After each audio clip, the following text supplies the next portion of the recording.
Do you feel like you took a wrong turn in life? Welcome to Morrow's Motivations, where we talk with people who educate, motivate, and captivate you with inspirational stories. Here's Dontrell. Hello, everyone, and thank you for joining us today. I'm happy to introduce my next guest, Mr. Nate Heriford. Nate is going to talk to us about the topic of success and how success means different things to different individuals, especially in different stages of life. What I really love about this episode is that Nate really helps us to get a glimpse into how we can each make the term success be unique to us and to what specifically works for us in our everyday life. So without further ado, let me introduce Mr. Nate Heriford.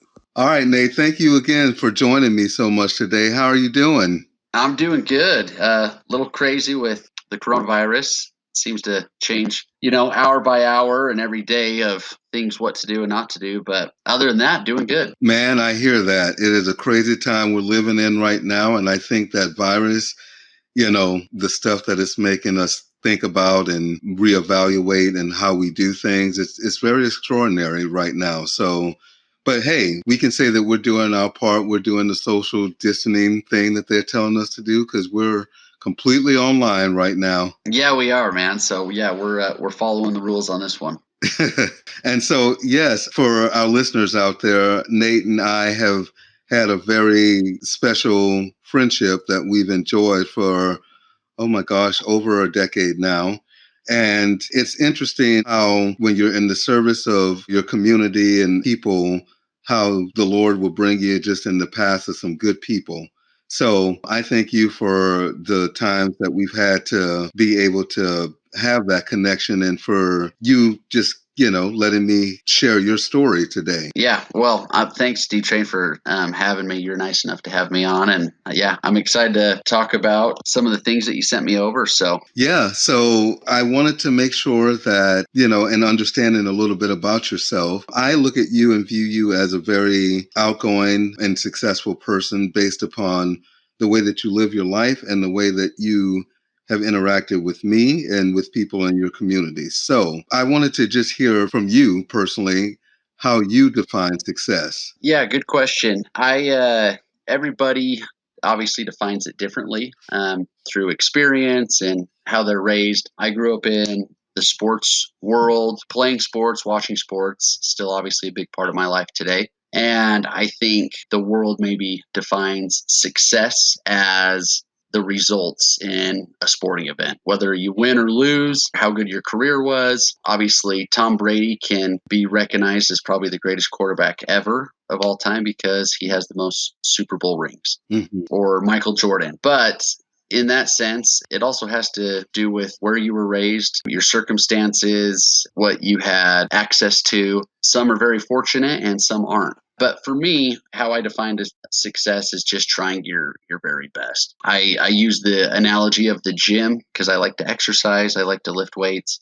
And you can go to the gym and you can spot out very easily someone who has been successful in the gym, so to speak, if they're really buff and built. And people who go to the gym who don't see those results maybe can say, wow, I'm frustrated because I don't look like that. And so, it might be a little bit of a tangent, but comparing yourself to others obviously is never good because it's different. But for me, I just say trying your best. And that's where you have to be honest with yourself and if you're trying your best or not. You just have to look inward a little bit and say, am I doing everything possible for the best results? Or do I cheat a little? Do I give in a little? And so overall, I would say just trying your best. That's awesome. And it sounds like, yes, you're right. The self-accountability, it does make a big difference if you really can be honest with yourself like that and always keep trying harder and not just seeking or staying mediocre, just constantly pushing yourself every day to do right. Yeah, and it's easy to say I'm trying my best because obviously your best is your best. You can't do more than your best. But I feel, and I know in my life, I took a math class in college, a statistics class, and I hate stats, but I remember thinking I'm trying my best. And I really wasn't. So I got a tutor. I put in the time and the work, and then I was able to do very well. And I got a B in the class, but that was my best. I got a tutor. I dedicated study time every single day, even though I felt like I was on top of it. But for me, I was successful in that class because I was all in, and I left it, all out there to get the best grade I could. But That's awesome. I feel you on the math because, yeah, there's some favorite subjects I had in school, and math was definitely not one of them. yeah, no, I've met very few people that love math, but once I guess you understand it, it can be kind of fun. But no, for me, I had to try really, really hard and use all my resources to get a B, which obviously I was excited about. I hear you. I hear you. And good job. Good job for persevering and making that way through, man. So, But I would say too, D-Train, that success obviously in a worldly sense too. People look at if you have lots of money or a big home, nice cars, you're successful. And sure, that can be considered successful to an extent, but I don't think it always has to be monetary. mhm. Whatever your goals are, if that's your goal and you accomplish that, then that's awesome for them. Kudos for them. But that's not necessarily my motive. It's great to have nice things, but it's for me, success necessarily isn't monetary, but I know that can be for the world's definition. Yeah, for some, it definitely is. But I'm glad to hear that, for your own self and what you define as success, it sounds like just being personally self accountable to what your very best is. And you brought up goals. What are some personal goals that you had set for yourself that you've been able to see your personal success in? For example, what you do for your career and what led you to that? So, as a kid, you're like, okay, what are some of your goals? I want to, have a home, a family, graduate from college, but I don't know. They're just kind of in the back of your mind. So, Mhm. probably 3 or 4 years ago, I made what I call my vision board, which people have them that they vary. But in my vision board, I have my bucket list. So, things that I want to accomplish in my life and something they're there. I can see them every day. And then I have my daily goals on it.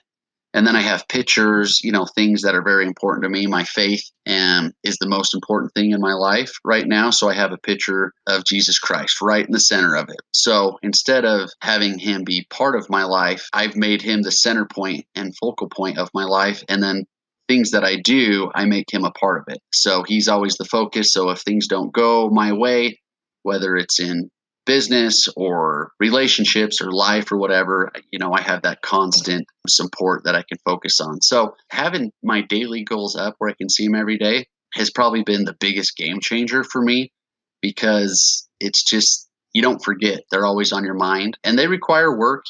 Some are spiritual, some are as small as flossing my teeth every night. So whatever it is, but just having your goals up. But they change too. My goals change. It seems like every couple of months, sometimes weekly. Sometimes I'll add things to my bucket list. Sometimes I'll take things off. My bucket list can be anything from graduate college, go on a mission for the Church of Jesus Christ of Latter-day Saints, or visit all Major League Baseball stadiums in the country. Mhm. Whatever it is, I want to just accomplish as much as I can in this life, but be able to push myself as well. So I feel like I'm progressing and not just getting in that same routine every day, come home from work, put on, Netflix, eat, just relax, and then it kind of starts all over again. So Right. And I commend you because you're right. The Lord having him in the center of your life, it always makes things clearer. Like even in the craziness that we're living in now, I think there's a certain sense of peace that comes when you make him the center point and focus of your life. So that's awesome. yeah, And as far as yourself, I mean, you mentioned a few things you've done, serving a mission for the church, you're doing all of these things. That's obviously wonderful and great. And right now, when you look at your life and when you look at some of those things that you've already achieved, how does that motivate you for what you want to do in the future, for the continual growth that you push yourself to work towards? yeah, a good question. I going back to the gym analogy, lifting weights and building muscle. It's easy to get frustrated because sometimes when people are, let's say they haven't exercised in a while and they're committed to, get in shape. And so they go to the gym and they start exercising and they see very little results or maybe not see any results. So they get frustrated and they stop. But when they reach that little goal of whatever they set it out to be, whether it's go to the gym for 30 minutes, but they just stick to it because it's a goal, after a month or two, they'll start to see some results. And then it kind of becomes contagious from there on. They are like, wow, that's cool. They may even get a compliment from a friend or a stranger. Hey, probably not a stranger, but a friend might or a family member might say, hey, have you lost some weight? And it's becomes a little bit more contagious. They feel better about themselves. So it's exciting to set goals and then achieve them. And it's hard. I think people just get frustrated because they want to accomplish their goal in one day or, in 1 month, when it's always by the small and simple things that just continue to build and add on to each other when people seem to have those big accomplishments in their life. So I would say for me, you got to stay positive. You got to stay focused. You have to remind yourself of why you're doing it. Don't just make it a goal because other people have it as a goal or it would be cool on your resume when you're talking about what you've done in life. It's got to be personal to you, I think. But if you just take it, at a day at a time, talk to people who have been there and done that, I think that helps. It's like, going to college. College is overwhelming, a lot of the time. But when you've talked to people who have maybe got a degree in your field and say, hey, stick with it, just take it one day at a time. Those are the types of things that for me, they remind me that I can do it. They remind me that everything's going to be okay. I can do this. And then before you know it, you've accomplished that goal. Oh, yes, that's right. It is the one day at a time and the one step at a time. And for yourself right now, as you've successfully finished school and you're on that path towards the career goal that you said, what things have you learned specifically about yourself as you find yourself working in the field that you're working in currently? So in my bio, I said that I work for a company called Jostens. We do the graduation caps and gowns, the class rings, state rings, all the memorabilia. And I got into it because it was a job my friend's uncle needed help with during college.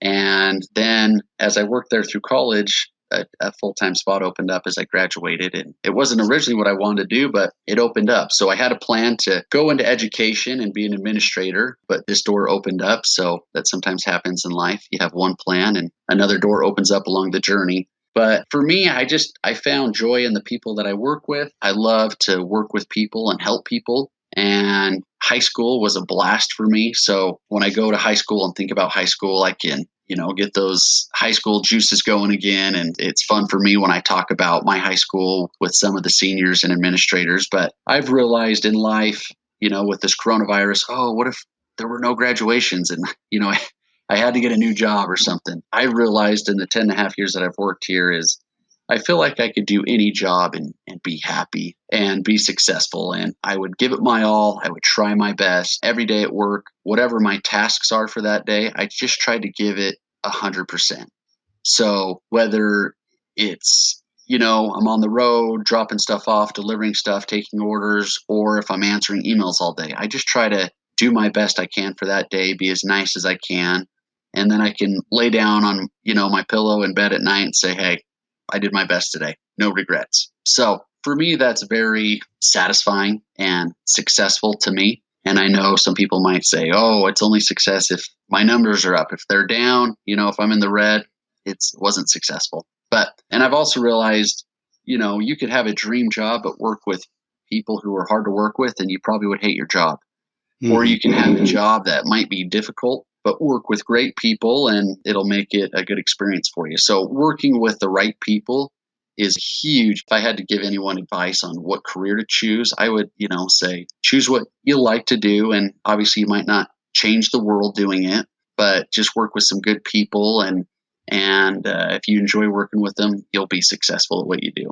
Oh, yes, I totally agree. I think we've had the experience of being in work environments that just were not intuitive and conclusive to our personal growth and personal goals that we set for ourselves. So you're right. You have to be in a place where you're in sync and in line with the overall motivation and goal of what you want trajectory like for the company. For yourself, I can honestly say you are a nice guy. So I feel like I can vouch for you and say when you say you try to be nice every day, I don't think you have to try too hard.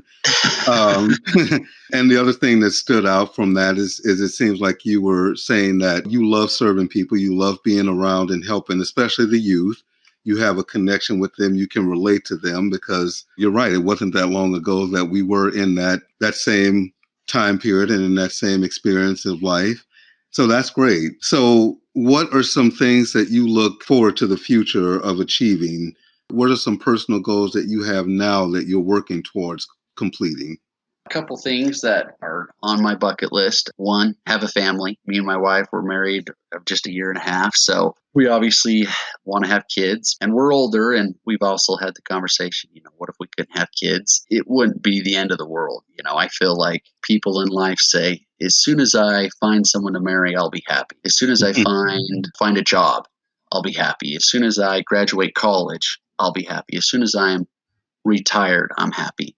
So I feel like the key is just to find happiness in any circumstance that you're in. And I don't know. I've always been pretty optimistic and positive. I don't stress about a lot just because if you try your best, that's one of the great things is you don't have to worry about stressing about the little things. A lot of things are out of our control. Success, I think, sometimes can be right place, right time. Sometimes I know some people might say, hey, I'm self-made because I did this and applied myself. For sure. No question. But I think a lot of the times, Mitt Romney, they interviewed him. He's obviously very wealthy. He just said 90% of the time, successful, wealthy people are just lucky. And I thought that was pretty humble of him to say that because he's accomplished a lot. But I think for me is, I look at my bucket list. I want to be debt free by the end of the year. So that's something I want to do just so I can be a little bit more liberated from my debt, school loans, credit card debt, whatever it is. Other things is buy a home. That's something we want to have, but not just like, oh, buy a home. We want to have a home it's that warm feeling when people come in, they want to stay. So me and my wife went on a walk last night. We talked about what kind of a backyard we would want, just something that's really inviting for people to come over and want to hang out and that they feel good when they're over. That's awesome. And it's so good that, you have the outlook of no matter what happens, you can still choose to be happy. You don't have to have one specific accomplishment happen to where you're like, oh, now I'm complete now, or now I'm whole now. It's like, right. No, it's just going to be what's happening right now. I completed this goal. Now let's see what tomorrow has. What other things can I constantly do to work and improve myself and help others around me? And I think that's amazing. And you yourself, as we record this, how old are you currently? I just turned 33 last month. Just turned 33. That's awesome. I'm on my way to 37 in a few days. So, Hey. So we're still in our prime and still good. That's right, man. So the one thing I wanted to ask you, honestly, when you look at your life and you look at just the trajectory that it's on and things that you're continuing to work towards completing, at the end of that point, when you have your legacy left, what is one thing that you would want specifically, if there was just one thing that you would want your family, friends, community, all your loved ones to remember Nathan Heriford by?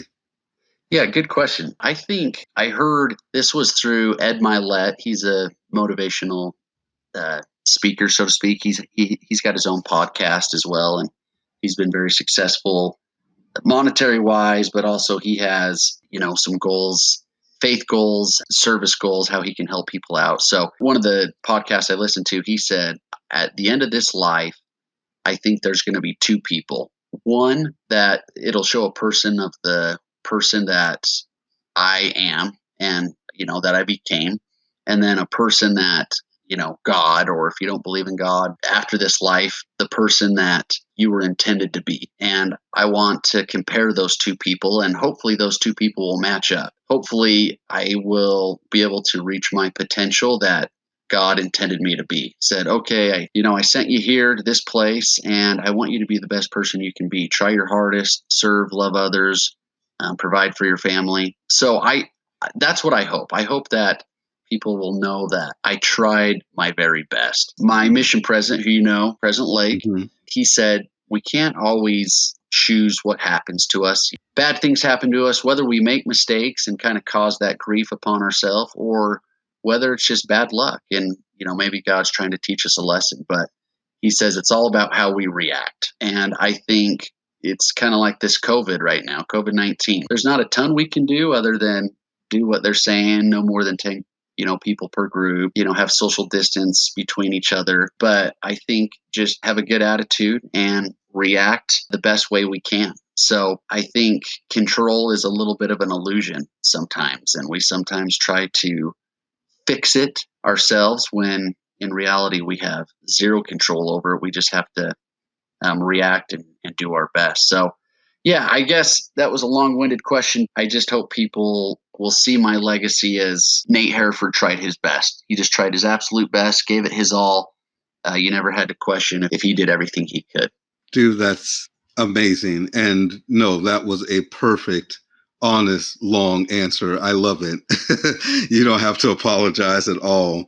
No, thank you for sharing that. And you're right. I love that quote that you talked about with President Michael Lake. That's amazing. We can always choose, no matter what's going on, how we react to a situation. And yes, I'm thankful. I'm thankful to have such good people like Michael Lake, like you, in my life that has helped me to kind of see the importance of doing your best and not comparing it to someone else's best, but just doing your own personal best and being willing to always keep trying to get better each and every day. So thank you. That's a personal gratitude and shout out I want to give to you for what you did for me. Oh, thanks, D-Train. You're way too nice and you give way too much credit. So I think you're awesome, man. Likewise, my friend. Likewise. And yes, you definitely keep doing your best. I look forward to keep seeing what happens with you as time moves forward. And again, thank you again for being on the podcast. Yeah, thanks for having me, man. We'll have to do a follow-up here in a little bit. Love it. Thank you for listening to Morrow's Motivational Podcast. Please join us again next time.